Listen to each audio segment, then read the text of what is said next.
Hey guys, পরীক্ষা দিতে গিয়ে আমাদের সাথে এটা কি হলো? এরকম হলে আর কোনোদিনই পরীক্ষা দিতে যাবো না। চলো তাহলে পুরোটা দেখো। আমরা যাচ্ছিলাম পরীক্ষা দিতে, আমরা সব বন্ধুরা, মানে 3-4 জন বন্ধু। কি করবো বলো, আমাদের কাছে তো আর বাইক নেই, তাই সাইকেলে করে যেতে হলো। আর সব বন্ধুরা বাইকে করে গেছে।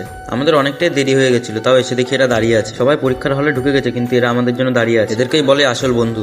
10-12 জন বন্ধুর থেকে 2-3 জন বন্ধু অনেক ভালো। মাঝে মাঝে এদের নিয়ে প্রাউড ফিল হয়।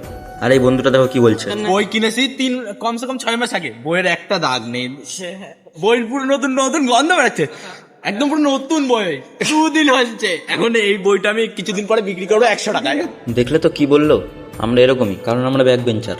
আমরা ভাবছিলাম আমরা সবার লাস্টে এসেছি, কিন্তু এরা দেখি আরো লাস্টে। যাক, দেখে ভালোই খুশি হলো। হ্যাঁ, আমাদের একটা টুকলি করা শিখ দিতে লাগবে, কিন্তু আমরা পরীক্ষা দিতে পারবো। কি বলবো বলো, এমন গার্ড দেয়। वो लिखते थे गार फटेगा तो पेट फटेगा। এটা শুনে তো বুঝতেই পারলা স্যাররা কেমন গার্ড দেয়। আচ্ছা বাদ দাও, আমরা বাড়ি যেতে থাকি। ততক্ষণে তোমরা চ্যানেলটাকে সাবস্ক্রাইব করে নেবে ফালতু ব্লগ দেখার জন্য। টাটা।